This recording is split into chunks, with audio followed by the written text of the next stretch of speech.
et bienvenue sur notre chaîne digitale où nous parlons de l'agrobusiness principalement.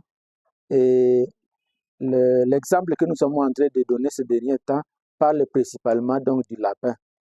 En fait, comme nous l'avons dit dans une de nos vidéos précédentes, c'est que avec le lapin, on peut facilement donc gagner de l'argent. C'est parmi donc les élevages qui sont plus rentables dans le monde. Et pour cela, il faut donc l'appliquer dans les conditions qui sont requises. Donc, et dans ce cas-là, nous avons parlé donc que l'élevage de lapin est devenu donc scientifique. L'agriculture et l'élevage c'est devenu scientifique. Donc, lorsque vous vous lancez dans une activité agro-pastorale, il faut suivre certaines normes. Et dans le cas principal de lapin, nous avons parlé donc de 4 piliers qu'il faut bien maîtriser. Nous avons parlé de l'alimentation, nous avons parlé de la génétique, nous avons parlé de l'habitat. Et donc, pour le cas d'aujourd'hui, nous allons nous focaliser sur l'alimentation. En fait, le lapin, c'est un rongeur. Et donc, dans le milieu naturel, principalement, il se nourrit d'herbes et donc de beaucoup de fibres. Mais dans le milieu donc naturel, sa croissance est lente. Mais lorsqu'on s'y lance pour pouvoir gagner de l'argent, il est important de se rassurer que la croissance est en train de se faire le plus rapidement possible pour que vous puissiez donc gagner de l'argent. Donc, lorsque vous êtes en train de faire croître vos lapins, que dans les 2 mois et demi, dans les 3 mois, que le lapin puisse arriver à atteindre un poids idéal pour aller au marché. Parce que plus vous traînez avec, plus vous perdez du temps. Donc, dans le gain, il y a le nombre de lapins qui doivent être mis bas, il y a aussi la vitesse de croissance. C'est pour cela que lorsqu'on se lance dans un élevage commercial de lapins, on ne doit plus alimenter donc ces bêtes avec seulement du fourrage, avec seulement des herbes. Et on est obligé donc à passer à un aliment qui est plus concentré. Et c'est pour cela donc que l'on fabrique maintenant des granulés. Alors, il y a des milieux où les granulés peuvent se retrouver facilement sur le marché. Mais aussi là où on se les retrouve facilement au marché, on les retrouve avec un coût qui est aussi un peu élevé. Lorsque vous allez voir le coût de votre élevage pour faire croître vos lapins à une certaine maturation, vous allez voir que les aliments vont prendre un certain coût. C'est pour cela que lorsque vous voulez vraiment gagner dedans dans les lapins, il faut maîtriser la partie alimentation. Et dans cela, donc, ce sont les concentrés. Et les concentrés, donc, sont dans les 2 formes. Les concentrés, vous pouvez les faire donc en poudre. Donc, vous mélangez les différentes sortes d'ingrédients pour faire un poudre. Mais aussi, vous pouvez prendre cette poudre-là et en faire des granulés. C'est comme les granulés qui sont ici présentement, là où nous sommes. Donc, c'est important, donc, lorsque vous voulez faire l'élevage vraiment commercial de lapin, de vous rassurer que vous maîtrisez la partie alimentation. Parce que si vous ne maîtrisez pas cette partie-là, vous allez tourner en rond et vous n'allez pas vous retrouver dedans. Et donc, comme je l'ai dit tout au début, les lapins sont des rongeurs. Donc, leur alimentation est vraiment constituée de beaucoup de fibres. Mais pour qu'il y ait une bonne croissance, leur alimentation, vous devez aussi vous rassurer que dans leur alimentation, ils aient au moins autour de 20% de protéines dedans. Et cela va permettre leur croissance. Et lorsqu'on est en train de faire le mélange donc des aliments pour donner au lapin, on doit se rassurer qu'on a mis environ 20% de protéines, on doit se rassurer qu'il y a des fibres dedans, on doit se rassurer que l'équilibre des sels minéraux sont dedans. Parce que vous trouvez que le lapin, pour atteindre par exemple 2,5 kg ou 3 kg, il faut attendre 6 mois ou 8 mois. Mais donc, lorsqu'on entre dans l'élevage commercial, vous devez doser vos aliments pour que le lapin puisse atteindre ce poids-là.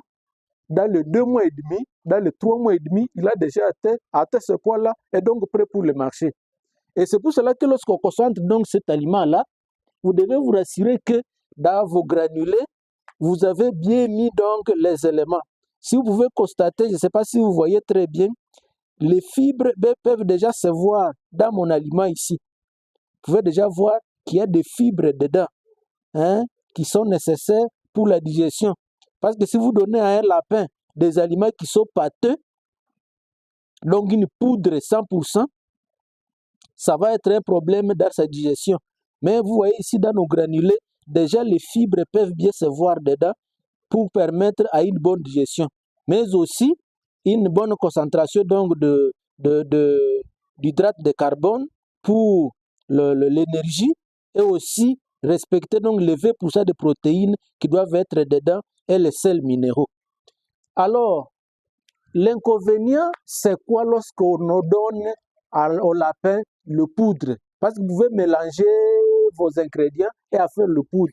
Si vous donnez donc le poudre à vos lapins, lorsqu'il vient manger, la poudre là, il risque d'inhaler ça dans les voies respiratoires et d'avoir des maladies comme la bronchite. Et ça peut facilement donc tuer vos lapins. Donc, les deux facteurs qui tuent les lapins, lorsque vous utilisez des aliments comme ça, ce sont lorsque vous avez utilisé le poudre, mais aussi lorsque vous avez utilisé les aliments qui n'ont pas de fibres, vous n'avez pas mis une bonne concentration de fibres dedans pour permettre donc une bonne concentration, une bonne digestion pour vos lapins en élevage. Donc voilà donc ce que vous devez mettre en tête. Et c'est pour cela que lorsque vous commencez cet élevage dans un milieu comme le nôtre ici, où il n'y a aucun prédécesseur qui fabrique des aliments pour le lapin, vous devez vous assurer vous-même que vous êtes capable de fabriquer ces aliments. Sinon, vous n'allez pas vous en sortir lorsque vous voulez faire un élevage purement commercial. Mais lorsque vous êtes dans un milieu où il y a déjà des gens qui fabriquent des maisons, qui fabriquent ces aliments, facilement vous pouvez vous ravitailler là-bas. Et dans la prise de ces aliments, il y a un petit secret que je vais vous communiquer, c'est qu'il est recommandé de donner donc les granulés la journée et le soir, vous donnez maintenant le fourrage. Comme je l'ai bien dit, donc le lapin est principalement dans le milieu naturel en brousse. Le lapin ça consomme principalement des herbes, du fourrage. Et donc, lorsqu'on ajoute les granulés, on doit se rassurer que les granulés, on va chaque fois les donner la journée et le soir, on donne donc le fourrage. Cela permet de diminuer d'abord votre coût aussi des aliments, mais aussi l'aliment qui est donné la journée, ça constitue déjà une bonne réserve pour augmenter la quantité de protéines qui manquent dans les herbes que vous allez donc donner le soir. Et lorsqu'on donne donc les aliments ici, il faut savoir qu'une lapine ou un lapin non plein, 100 grammes suffit par jour. Et dans ce cas-là, donc, il faut avoir une mesurette qui vous permet de mesurer les 100 grammes et donner à chaque lapin les 100 grammes par jour. Il ne faut pas donner trop, parce que c'est un aliment qui est trop bien concentré, donc les 100 grammes, ça suffit. Le reste, ça va être donné comme des herbes, parce que normalement, le lapin mature et le lapin adulte consomme aux environs de 400 grammes par jour. Les 400 grammes là, si on peut donner le total, c'est le fourrage. Alors, ce qui fait que si on donne le concentré de granulés, comme c'est concentré, ça va prendre directement la partie de 200 grammes et que donc le soir, il suffit seulement de mettre 200 grammes de fourrage, ça va suffire pour faire un repas complet de 24 heures pour vos lapins. Voilà en fait le bref que je voulais vous donner pour que vous puissiez savoir que l'alimentation, c'est un élément très important pour la croissance des lapins et surtout lorsque vous voulez vous lancer dans un élevage purement commercial, vous devez vous rassurer que vous avez ça. Et lorsque vous envisagez faire une grande ferme, c'est mieux que vous puissiez vous procurer vous-même de la machine pour fabriquer vos granulés. Comme la machine que j'ai chez moi, c'est une machine purement familiale. Parce que ce n'est pas ce genre de machines qui sont commerciales. Lorsqu'on veut produire une grande quantité pour le grand marché, il y a des machines plus grosses que ça. Mais ça, c'est vraiment purement familial.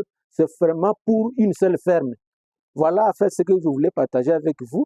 Si vous avez aimé cette vidéo, nous vous demandons donc de partager ça avec vos connaissances pour qu'ils puissent bénéficier de cette formation. et liker la vidéo. Ça va nous faire du bien. Bonne journée.